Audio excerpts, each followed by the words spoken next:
क्या आपको पता है संख्याओं के बिना गणित को समझने की कल्पना भी नहीं की जा सकती है। आज हम जानते हैं संख्या पद्धति नंबर सिस्टम को। तो देखिए नंबर सिस्टम को सबसे पहले ट्री डायग्राम से समझते हैं, वृक्षारेख से किस प्रकार से वर्गीकृत किया गया है संख्याओं को।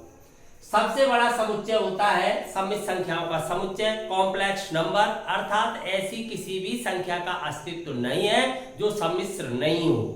प्रत्येक संख्या एक सम्मिश्र संख्या होती है।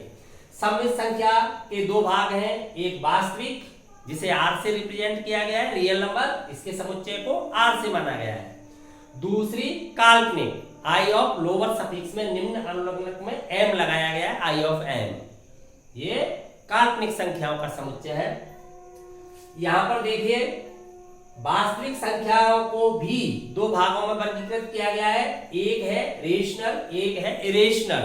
रेशनल का समुच्चय Q, इरेशनल को T से। क्लियर? परमेय एवं अपरमेय। परमेय संख्याओं के भी दो भाग हो गए। कैसे हो गए? एक हो गया इंटीजर्स जिसे Z या I से रिप्रेजेंट किया जाता है, दूसरा हो गया फ्रैक्शनल पार्ट, दशमलव वाला भाग, फ्रैक्शनल नंबर। फिर इंटीजर्स चार भागों में विभाजित किया गया, जिसमें से एक नेचुरल प्राकृत संख्याएं, एक होल नंबर्स पूर्ण संख्याएं, एवं ऑड और इवन इंटीजर्स, ऑड इंटीजर्स। ई लोअर सफिक्स में ध्यान लगा हुआ है, इवन इंटीजर्स, ऑड इंटीजर्स, सम पूर्णांक एवं विषम पूर्णांक। क्लियर? उसके बाद नेचुरल नंबर्स को भी चार पार्टों में डिवाइड कर दिया गया है। किस प्रकार से? Even natural, odd natural, prime and divisible, composite, अर्थात ये अभाज्य एवं भाज्य। लेकिन हम कंपोजिट पहले से ही सी मान चुके हैं कॉम्प्लेक्स के लिए, इसलिए क्या मान लिया? डिवाइजेबल और कंपोजिट। क्लियर? 5 संख्या है। ये सब नीचे स्पष्ट रूप से लिखा गया है कौन सा समुच्चय किसे व्यक्त कर रहा है। क्लियर? यहां पर ध्यान देंगे, शून्य चिन्ह के सापेक्ष कैसी संख्या होती है? उदासीन होती है, अर्थात इसे धनात्मक या ऋणात्मक में वर्गीकृत नहीं किया जाता है। शून्य कैसी है? चिन्ह के सापेक्ष उदासीन। अब देखिए R रियल नंबर के लिए लिया गया, वास्तविक संख्याओं के लिए अगर इस पे ऊपरी अनुलग्नक प्लस लगा देते हैं, R अपर प्लस, पॉजिटिव रियल नंबर्स को व्यक्त करने लगता है, अर्थात धनात्मक वास्तविक संख्याओं का संकेत बन जाता है। धनात्मक वास्तविक संख्याएं, इनको कौन से रूप में लिखा जाता है? वास्तविक संख्याओं को इंटरवल फॉर्म में। क्यों? रोस्टर रूप में नहीं लिखा जा सकता है। रोस्टर रूप के अंतर्गत हमें प्रेडिसेसर एवं सक्सेसर पता होना चाहिए, अर्थात हमें पूर्वगामी एवं अनुगामी का पता होना चाहिए, जो हमें नहीं पता होता। तो यहाँ पर ये छोटा ब्रैकेट लगता है, इसका मतलब खुला अंतराल होता है, तब सिरे वाला मान सबमिट नहीं होता। तो 0 नहीं है, इसके अंदर केवल धनात्मक वास्तविक संख्याएं हैं। अनंत पे हमेशा क्या लगता है? ओपन। अनंत कोई संख्या नहीं होती, सिंबल है, प्लस की ओर जा रहा है, अनंत की ओर, एंडलेस। R लोअर प्लस, निम्न अनुलग्नक में प्लस लगा हुआ है, तब ये क्या व्यक्त करेगा? नॉन नेगेटिव रियल नंबर, अर्थात ऋणात्मक नहीं होनी चाहिए, तो इन्हें कहते हैं ऋणोत्तर वास्तविक संख्याएं। इसके अंतर्गत 0 को भी सबमिट कर दिया जाता है जब ऊपर 0 को सबमिट नहीं किया गया है, एक क्लोज इंटरवल है। क्लियर? 0 भी इसके अंतर्गत है, धनवाली भी है। इसी प्रकार से R अपर माइनस, R लोअर माइनस के लिए आप सीधा समझ सकते हो, ये सभी ऋणात्मक इसके अंतर्गत है, जिसमें शून्य सबमिट नहीं है। नीचे धनेतर, अर्थात धन को छोड़ते हुए, 0 न धन की है न ऋण की है, तो 0 को सबमिट करते हुए सभी ऋणात्मक वास्तविक संख्या है।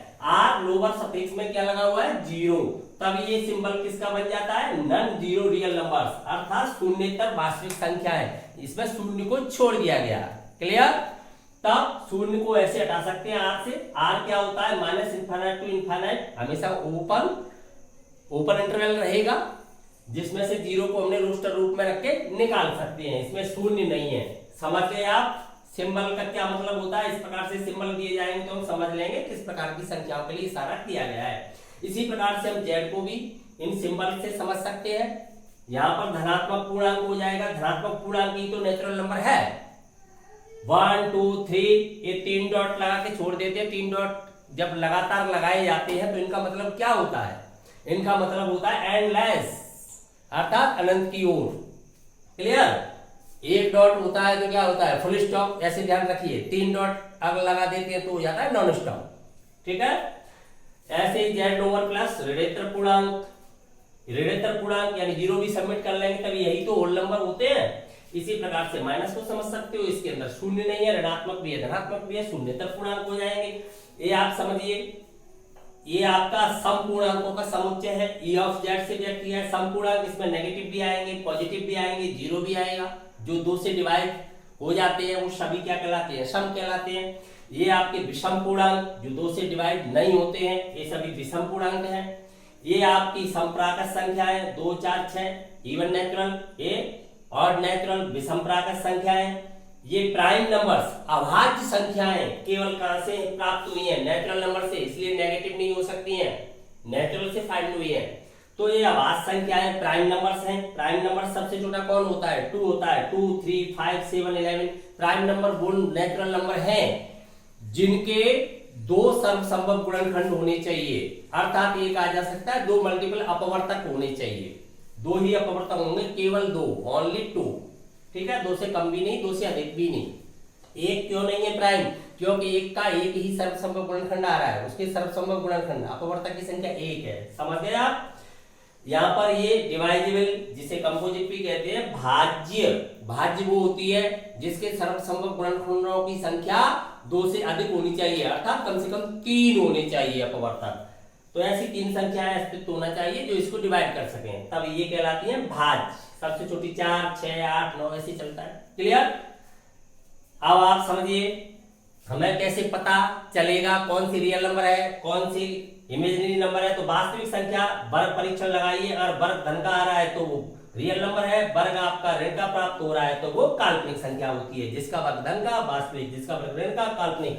ये परमीय संख्याएं कौन सी होती हैं, सभी पूर्णांक शांत दशमलव वाली अनवसानी अर्थात अशांत आवर्ती, ये सभी परमीय होती हैं। केवल अनवसानी अनावर्ती अर्थात एक अशांत अनावर्ती होती है, वही अपरमेय होती है, क्लियर। ये आपके लिए रिमार्क लिख रखा है। सर्वप्रथम प्राकृत संख्याएं अस्तित्व में आई थी, इन्हें स्वाभाविक संख्याएं भी कहा जाता है। जिन संख्याओं के द्वारा वस्तुओं को गिना जाता है उन्हें प्राकृत संख्या कहते हैं, क्लियर। कोई सा समझ में आ गया। तो ये अपना पूरा नंबर सिस्टम है।